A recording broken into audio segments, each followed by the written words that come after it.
اس نے تیزی سے سونگھا تو اسے محسوس ہوا کہ یہ تو خوشبو وہی ہے جو مردے کے کفن پر لگاتے ہیں۔ خوشبو بڑی واضح تھی اور نگین نے بالکل سچ کہا تھا۔ اس نے تیزی سے کمرے کا دروازہ بند کر دیا۔ وہ سخت پریشان ہو گیا۔ وہ کافی عرصے سے اس گھر میں تھا، اس کے والدین بھی اسی گھر میں انہی کمروں میں رہے تھے، مگر کبھی بھی ایسا کچھ نہ ہوا تھا، تو پھر اب ایسا کیوں ہو رہا تھا؟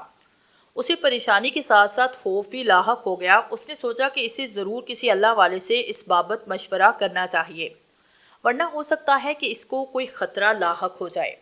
اس نے اس قسم کے کئی قصے سن رکھے تھے۔ بہرحال وہ جتنا سوچتا گیا اتنا ہی الجھتا گیا۔ کھانا کھانے کے بعد وہ مزید تسلی کے لیے کمرے میں آیا تو اب اسے کوئی بھی خوشبو محسوس نہ ہوئی۔ اس نے کئی بار زور زور سے سونگھا مگر خوشبو ہوتی تو محسوس ہوتی۔ وہ اس اجنبی پر سخت حیران ہوا۔ شام کو اس نے واضح خوشبو سونگھی تھی مگر اب نہیں تھی، اور کل نگین نے اسے شام کے بعد اسی ٹائم کا بتایا تھا جس ٹائم اسے آج محسوس ہوئی تھی۔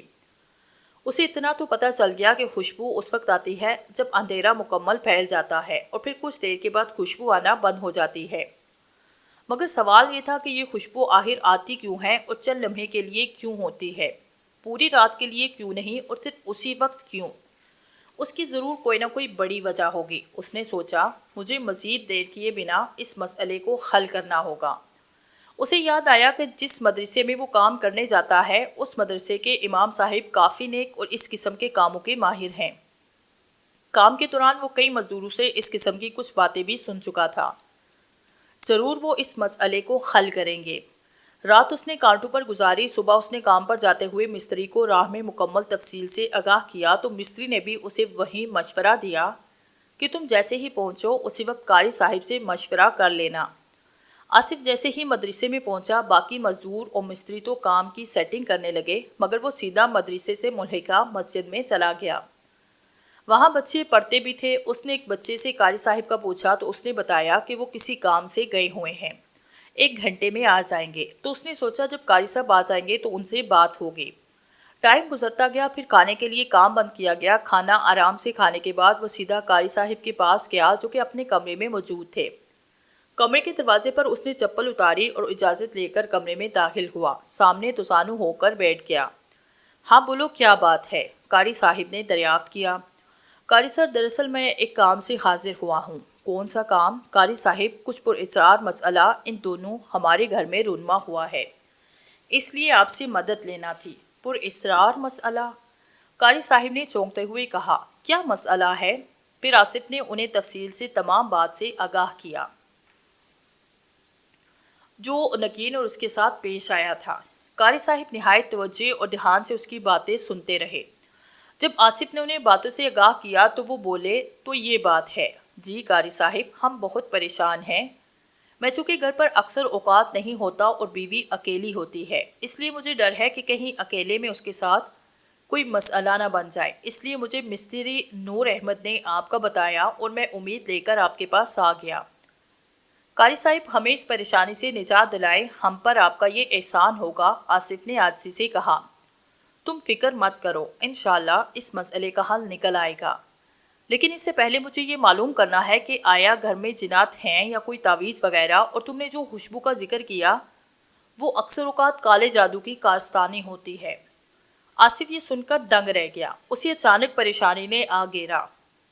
اس کا دل بیٹھنے لگا، اس کا منہ لٹک گیا۔ کالے جادو کے بارے میں اس نے کئی باتیں سن رکھی تھی جنہیں ذہن میں دہراتے وقت وہ خوف سے لرز رہا تھا۔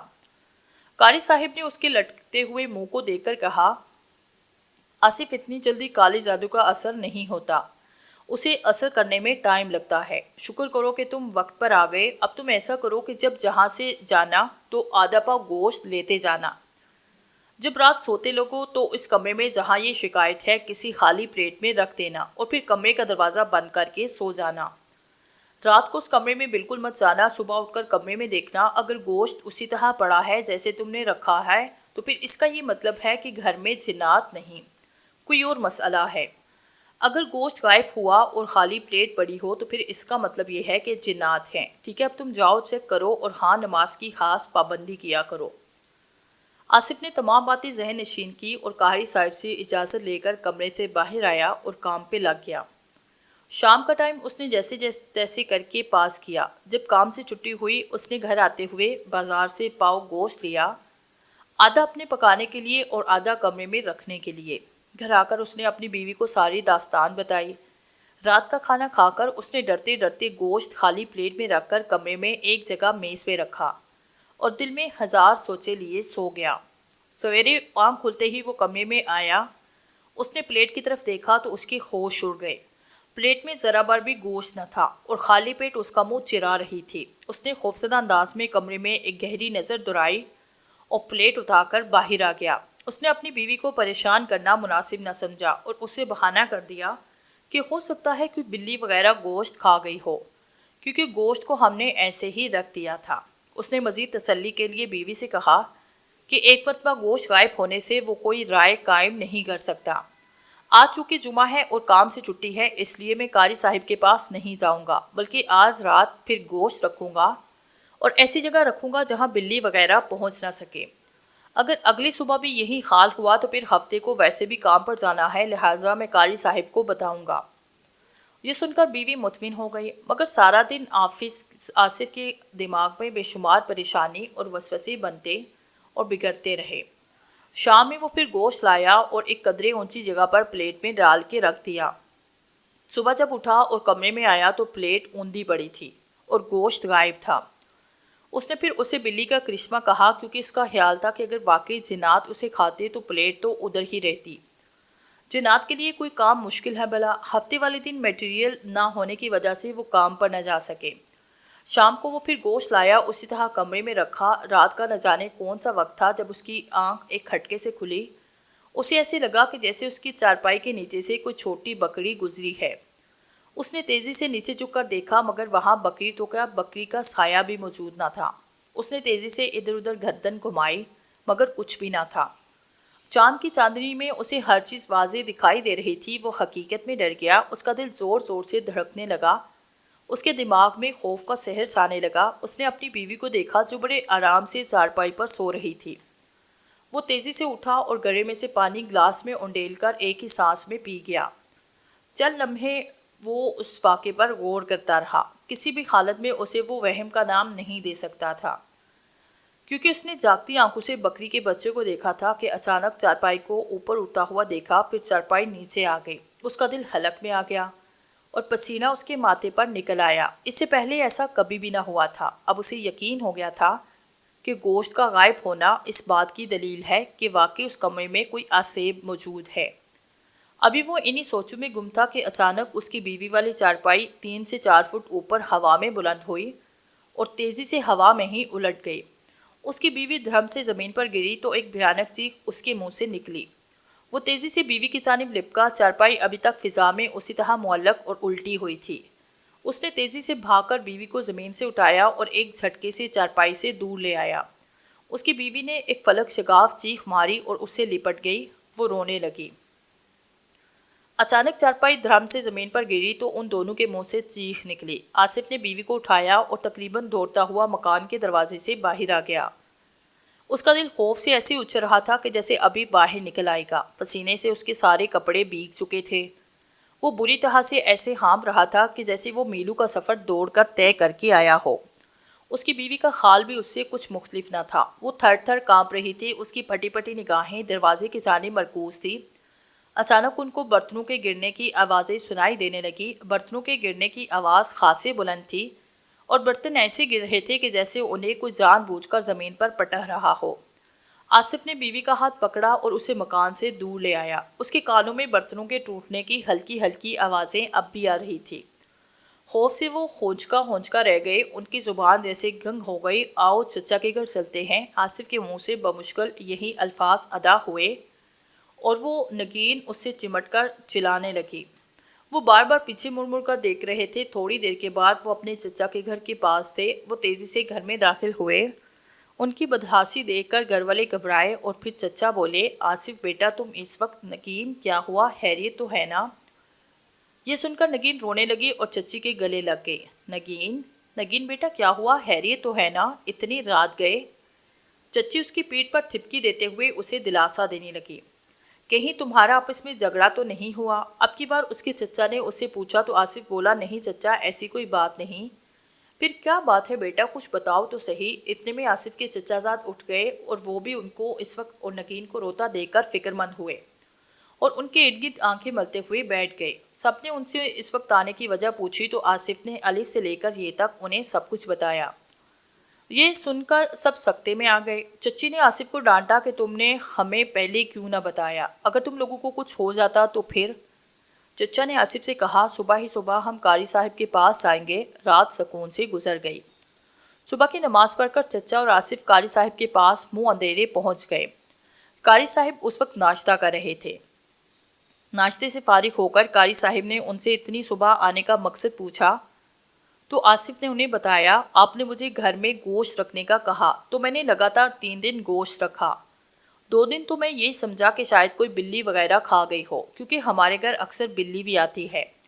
پھر تیسرے دن رات کو 12 بجے کے بعد یہ واقعہ پیش آیا اور پھر اس نے سارا واقعہ سنایا۔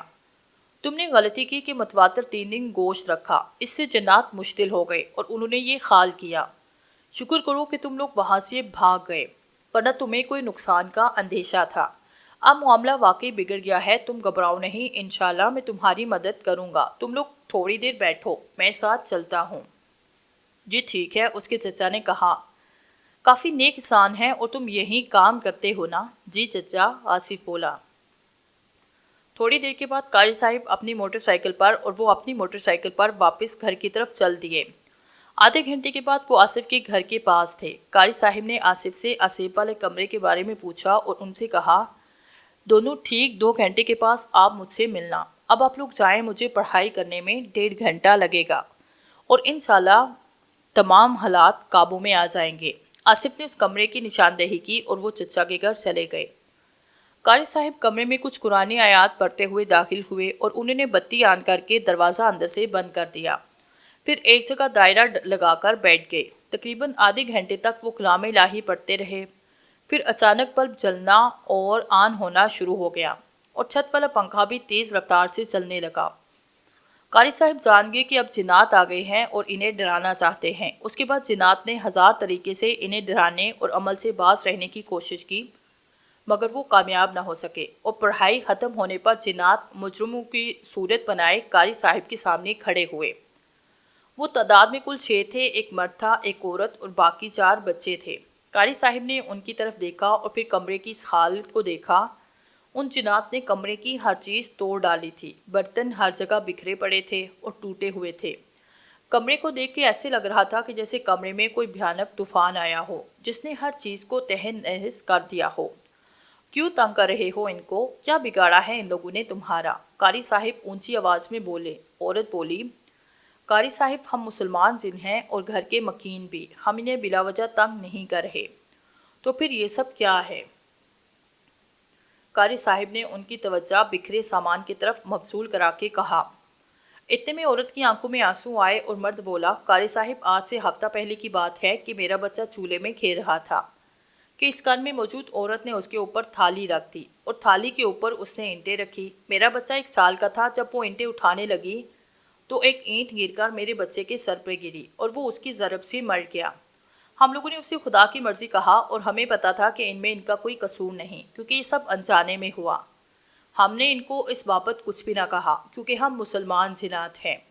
پھر ہم سرے شام اس بچے کی یاد میں اگربتیاں جلانے لگے۔ اس خوشبو سے یہ ڈرنے لگے تو ہم نے اگربتی جلانا بند کر دی، مگر ان لوگوں نے کمرے میں کچا گوشت رکھ کر ہمیں مشتعل کر دیا۔ گوشت دے کر مجھے میرے بچے کا مردہ اور کچلا ہوا جسم نظر آتا اور میں انتقام لینے کے لیے بے چین ہو جاتا، مگر میں نے پھر بھی صبر کیا۔ تیسرے دن مجھ سے برداشت نہ ہوا اور میں نے ان کو صرف ہلکی پھلکی وارننگ دی کہ آئندہ اس کمرے میں گوشت مت رکھنا۔ مجھے افسوس ہے کہ مکینوں کی نادانی کی وجہ سے آپ کا بیٹا فوت ہوا، مگر سلام ہے آپ کے جذبے کو کہ آپ نے اسے اللہ کی رضا جانا۔ میں آپ سے ان کی طرف سے دل کی گہرائیوں سے معذرت چاہتا ہوں۔ آپ انہیں معاف کر دیں اور میری گزارش ہے کہ اس کے بعد آپ کوئی ایسا کام نہ کریں جس سے انہیں کوئی نقصان پہنچے یا پھر یہ ڈریں۔ ٹھیک ہے قاری صاحب، ہم حضرت سلیمان علیہ السلام کی قسم کھاتے ہیں کہ اس کے بعد انہیں کوئی بھی تکلیف نہیں پہنچائے گے، اور آپ سے صرف اتنی سی گزارش ہے کہ آپ ہمیں اس جگہ سے بے دخل نہ کریں کیونکہ ہم کافی عرصے سے یہاں رہتے ہیں۔ ہمارے خاندان کی یادیں اس گھر سے وابستہ ہے۔ خدا کے واسطے ہم پر اتنا کرم تو لازمی کریں۔ یہ کہہ کر سب بچے مرد عورتیں محنت کرنے لگے تو قاری صاحب کو ترس آیا۔ انہوں نے اس شرط پر انہیں اس جگہ رہنے کی اجازت دی کہ وہ کبھی بھی کسی بھی حالت میں نہ تو ان کے سامنے آئیں گے اور نہ ہی انہیں اس بات کی بھنک بھی پڑنے دیں گے کہ آیا وہ اس گھر کا حصہ ہیں۔ قاری صاحب اللہ آپ کو لمبی عمر دے۔ انہوں نے دعا دی اور پھر وہ سب نظر سے اوجھل ہو گئے۔ قاری صاحب کمرے سے باہر نکلے تو گیٹ پر آصف اور اس کے چچا کو اپنا منتظر پایا۔ سنائیں قاری صاحب، شکر ہے کہ آپ سلامت ہیں، آصف کے چچا نے بے صبری سے کہا۔ ہاں، سارا مسئلہ حل ہو گیا، اب تم لوگ آرام سے گھر میں رہ سکتے ہو، کچھ بھی نہیں ہوگا۔ تمہیں یہ میرا وعدہ ہے، اور ہاں، یہاں جو کچھ بھی ہوا اسے بھول جاؤ، اب یہ گھر ہر طرح سے محفوظ ہے۔ قاری صاحب آصف کو تسلی دے کر اور خوشخبری سنا کر چل دیے۔ اس کے بعد آصف اور اس کی بیوی اس گھر میں رہنے لگے، مگر کبھی بھی ان کے ساتھ کوئی بھی ایسا ویسا واقعہ پیش نہ آیا۔